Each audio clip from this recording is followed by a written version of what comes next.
Mr. Chair, we are now live. Okay, perfect. Good evening, everybody, and welcome to the Town of Ajax Committee of Adjustments meeting for this Wednesday, February the 28th, 2024. This meeting of the Committee of Adjustments is being held in person in Council Chambers at Ajax Town Hall and is being live streamed for public viewing on the internet pursuant to the Committee of Adjustments terms of reference and meeting procedures. If we encounter any technical difficulties this evening, we may take a brief recess while they are resolved. Thank you for your patience, and we'll now proceed with the meeting. For those of us joining in person this evening, if you haven't already done so, I ask that you complete the sign-up sheet, and please include your email address.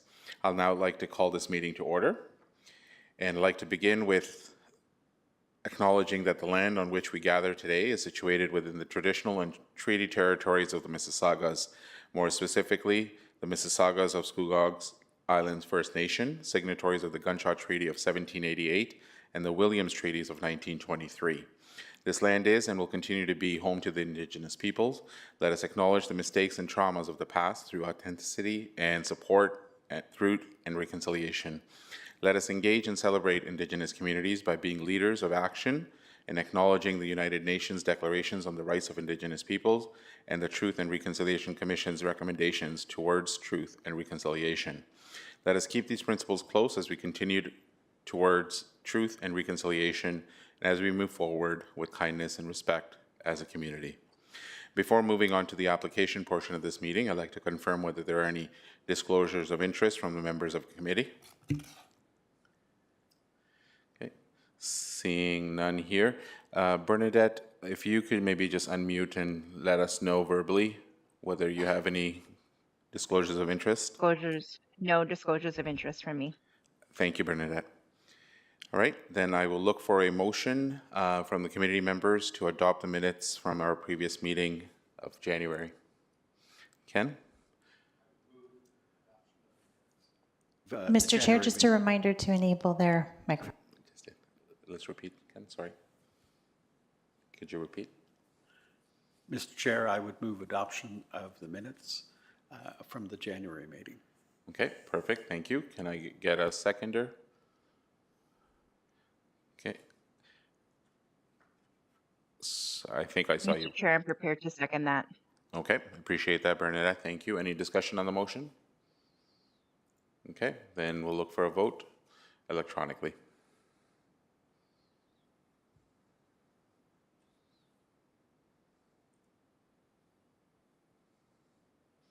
Okay, so the vote has been carried to adopt the meeting minutes from the January meeting of the Committee of Adjustments.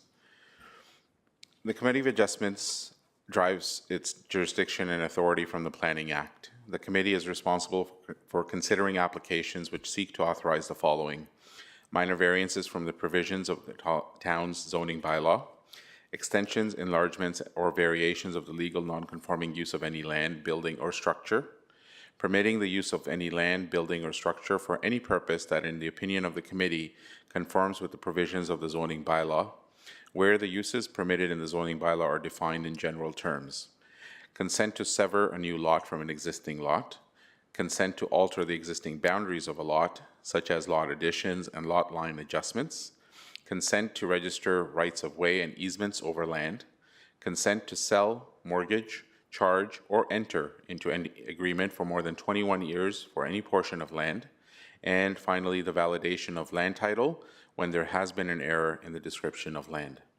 When considering minor variance applications, the committee is to assess whether the general intent and purpose of both the Town of Ajax official plan and zoning bylaw are maintained, the proposal is desirable for the appropriate development and or use of the subject land, building, or structure, and that the variance is minor in nature. When considering consents, the committee must ensure proposals conform to the region of Durham and the Town of Ajax official plans and have regard to the matters outlined under the Planning Act. In all scenarios, the committee must ensure consistency with the in effect provincial policy statements and conformity with the in effect provincial plans. The procedure for tonight's meeting will be conducted in the following manner. The applicant and or agent will be called upon, and at their option, they may provide a brief description of the minor variance and or consent application that they've applied for. The committee members may ask questions of the applicant and/or agent after which anyone with a direct interest in the application will be given the opportunity to speak either for or against the application. Once a motion is put forward by a committee member, there will be no further input from the applicant or agent or anyone else having interest in the application. After a decision is made, a notice will be sent out and there will be a 20-day appeal period. The decision of the committee may be appealed to the Ontario Land Tribunal, the OLT, by the applicant or a specified person or public body, as outlined in the Planning Act. Please note, however, that there are no third-party appeals. That would mean appeals from neighbors, landowners, or members of the public that are also not permitted. The decision will become final and binding if no appeals are received during that 20-day appeal period. If a building permit or other approvals are required, they may be filed during the appeal period. However, no permits or approvals will be issued until the appeal period is over and the decision becomes final and binding. A respectful decorum during this evening's proceedings is expected of all present at all times. Let me now take a moment to introduce you to the committee members presiding over the procedures this evening. To my immediate right is Tomas Baca, followed by Ken Elliott, Lori Roberts, and in virtual attendance that we have Bernadette Santiago. And I'm the chair of the committee, Wasif Ahmed. And to my immediate left, we have, starting with Sarah Moore, the legislative specialist with the town of Ajax, Eric Simpson, who is senior planner and the secretary-treasurer of this committee of adjustments, and Josh Estrella, planner with the town of Ajax. The first application for tonight's meeting is application A0224 for 56 Ontario Boulevard. And if you're looking at the share screen, you can see there was a staff report that was prepared for this meeting as well.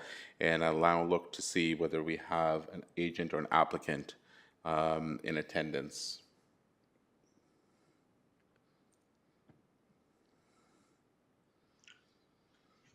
Good evening, members of the committee. Can you hear me? Just a little bit faint. Try to come closer to the camera. Can you hear me any better now? A little bit better now. Yep. Okay. And would you mind just maybe introducing yourself? Yes, thank you. My name is Paul Demchak with Batory Planning and Management. I'm the planning consultant on behalf of the applicant for 56 on Toro Boulevard in Ajax. Okay, perfect. And Paul, are you, you may see if you're looking at the screen share, that there is a staff report, as I was mentioning earlier, that recommends to the committee to approve minor variance this particular minor variance application A0224 to permit the maximum area of 36 square meters for all platforms more than 1.2 meters in height above finished ground level, and all platforms more than 1.2 meters in height above finished ground level to have a minimum setback from the rear lot line of 2.2 meters.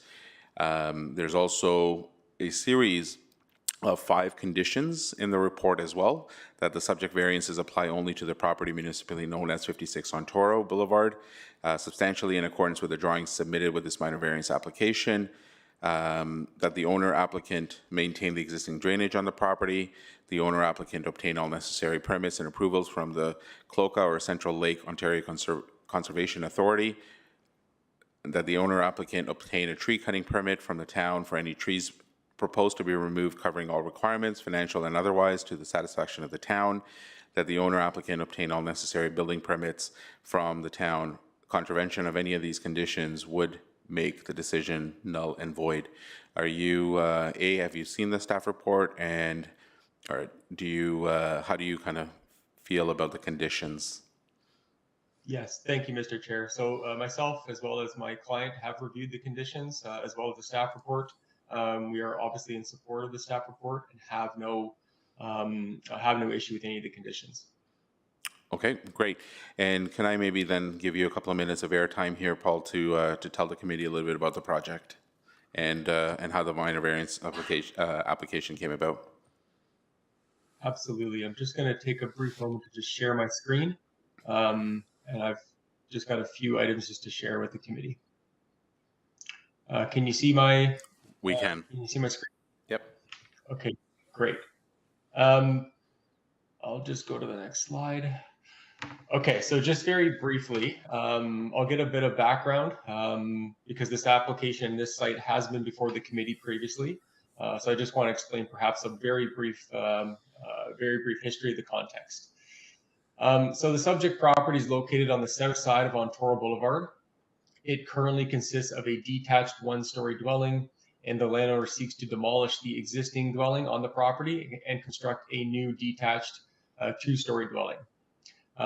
So for approximately the past, I'd say roughly the last 3 years, my client has been working with Cloca, Durham Health, as well as the town of Ajax on the proposed development, which included a detailed review of geotechnical slope stability reports, septic approvals, and obviously planning matters, among others. Just in terms of the existing conditions, so obviously the site borders Lake Ontario to the south of the subject property with approximately 15.3 meters of shoreline. And there's currently a single detached dwelling, as I mentioned, on the property. This is just an image of the existing survey. You can see here the existing dwelling is sited quite awkwardly on the site. That's shown on obviously this slide. So previously before the committee, there were 4 variances in June of 2022 that were approved at that time by the Committee of Adjustment. And this was primarily to deal with the siting of the dwelling at that time. So as you can see through these variances, as it relates to the front, side, and rear yard setbacks, as well as the maximum lot coverage, those specific bylaw provisions were approved as it relates to the dwelling. I'll show it in a brief moment, but I want to just very clearly highlight that the dwelling that was approved by the Committee of Adjustment at that time in June of 2022 has not changed at all. So the siting, the massing, the location of all built form components of that dwelling are in the exact same location as what was approved by the committee at that time. And the only thing that's changing on the plans is specifically located at the rear yard of the dwelling, where a new platform is proposed in the location of where there was a previous just covered landing. And separately, there was a proposed originally above ground pool that is now going to be located just below grade, so an in-ground pool. It's not pertinent to obviously the variances, but I just wanted to highlight that for the benefit of the committee. And that obviously pertains to the 2 variances that are before the committee this evening. So this is an image of the site plan. So I'm just going to briefly zoom in here if I may. So in the location, if you can see my mouse right here, this is the location of the platform. This is where the previous basement walkout was located on the dwelling and still is to be located. However, in that exact location is where there's the 2 platforms are proposed on the dwelling. And further, in almost an identical location is where the previous pool was located, which is right here to the left of the platform, is where the new in-ground pool is to be located, and that is where previously the above ground pool was located on the site. Does the pool represent the same size? I know you said overall the massing was about the same. Does the pool dimensions, have they changed at all? The pool dimensions did slightly change. So they slightly now project into the EP zone. Previously, if I may just zoom in slightly, Okay. You can see here where the dimensions are. Yes, where the green line is where the EP zone boundary is. That is where roughly the previous above grade pool was located. Got it. Thank you.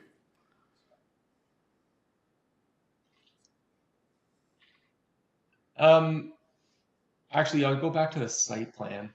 So just in terms of the intent of the zoning bylaw, so obviously the intent of the maximum platform area is to ensure that decks or platforms do not occupy significant portions of rear yards, and further that they do not provide any negative impacts on adjacent properties. In this instance, the size of the individual platforms is only 18 square meters. However, in aggregate, which is how it's calculated for the purposes of this minor variance application, with both combined platforms, the total area is 36 square meters. In this instance, the platforms are also well set back from adjacent properties. And obviously there are no neighbors at the rear of the property, other than our American neighbors in the far, far distance. For the minimum rear yard platform setback, the intent of this rear yard setback provision is to ensure that there is still adequate space for landscaping and otherwise outdoor amenity space in a given rear yard. In this case, the rear yard setback is a function of the measurement of the environmental protection zone. So again, even though the rear yard is located essentially down here towards the edge of the property where Lake Ontario is, the rear yard setback for the purposes of the zoning bylaw measurement is to the green line, which is the EP zone limit. So in this instance, the rear yard on the subject property is substantial, obviously supporting a pool, a platform, and significant landscaping opportunities in the rear yard. Again, there are no neighbors to the rear, and in my opinion, no negative impacts are anticipated. Okay. This is the next slide. This is just the side elevation that's shown also in the staff report of the platforms. So again, you can see that the platform area is quite small, but again, in aggregate, when you count both respective platforms, that's why the variance is triggered. Just in terms of the CLOCA permit that is required, I just wanted to provide the latest email correspondence we have received from CLOCA. Again, we've been working in earnest with the Conservation Authority for the last few years on this application, and you can see from this email that CLOCA staff did not comment on the application this evening, and they have written here that they will issue the permit revision once the Committee of Adjustment decision has been provided. In addition to just the presentation this evening, I will note that my client has obtained 9 letters of support from residents along Ontario Boulevard, which have been submitted this evening for the benefit of the committee. Obviously, the report that's been provided by myself as well as town staff do agree that the variances can be accommodated without any adverse impact on adjacent properties.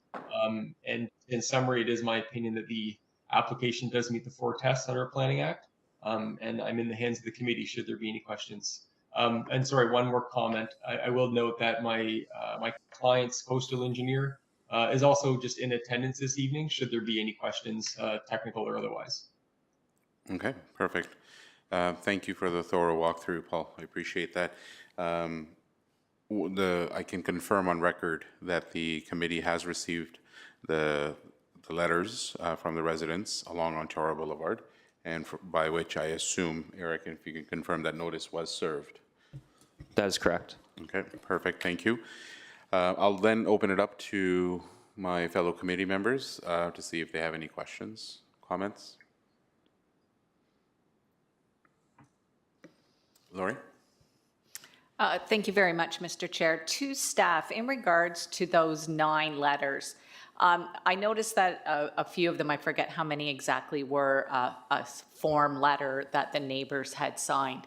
Were those letters submitted to the town of Ajax individually by the people who prepared them or as bulk from the homeowner? Through the chair, they were submitted from the applicant in bulk. We did not receive them individually. So is there any way of confirming that those individuals did prepare those forms? Through the applicant, perhaps the applicant, sorry, through the chair, perhaps the applicant could speak to that? Yeah. Thank you. Yes, through the chair. Thank you for the question. So that draft letter I had provided to my client, who did go around and canvass those individual owners. Obviously, there are individual signatures on them, but that's I think the best answer I can perhaps provide at this current moment. Okay. Thanks, Paul. Thanks, Lori. Any other questions from committee?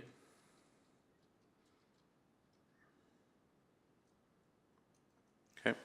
Seeing none, is there anybody here in attendance, either in person or virtually, to speak either for or against this application? Again, we're on application A0224 for 56 Ontario.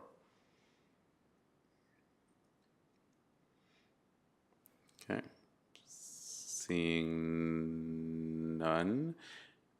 Nobody electronically, right, staff? Ms. Campbell is on the line. It's the property owner. I'm not sure if she wishes to speak. Okay. Ms. Campbell, would you want to add anything to what Paul has already mentioned? Oh, you may be on mute. I'm good, Oh. thank you. Just thank you for your time and listening to our application story this evening. Okay. I heard from Paul about 3 years of legal wrangling on this one, so you must be bundled in red tape, huh? I am bundled in red tape, but it's actually been 3.5 years. But No. hopefully we're seeing that in the red tape. All right. Well, hopefully this is closer to the finish line. Any other questions from anybody before we look for a motion? Okay, then I'll seek a motion from committee. Go ahead, Ken. Mr. Chair, I would recommend approval of the conditions for application A0224 as included in the staff report, as it is minor in nature and it is appropriate and it's suitable. Okay, perfect. Thank you, Ken. Can I get a seconder on that?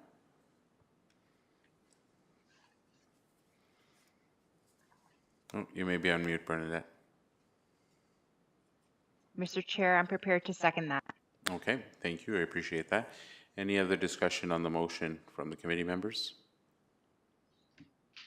Seeing none, then I'll look for a vote electronically.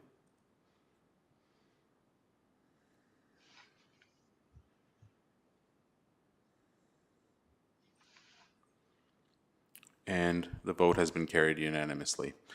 So your application for 56 Ontario is this evening, the minor variance application has been approved, and it'll now be subject to the appeal period that we mentioned at the top. Thank you very much, members. Have a good evening. Okay, thank you for the presentation again, Paul, and good luck, Ms. Campbell. Thank you so much. Take care, everybody. Have a good evening. You too. Bye-bye. All right, so that wraps up the application portion of this evening's meeting, and I'll now look for other business, if there's any. Okay, seeing none, then I'll look for a motion to adjourn.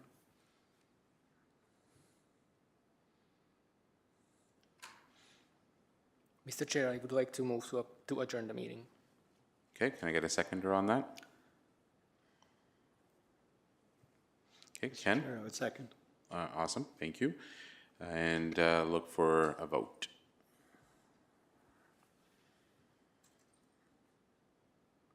And the vote is carried unanimously, so the meeting is now adjourned at 7:24 p.m.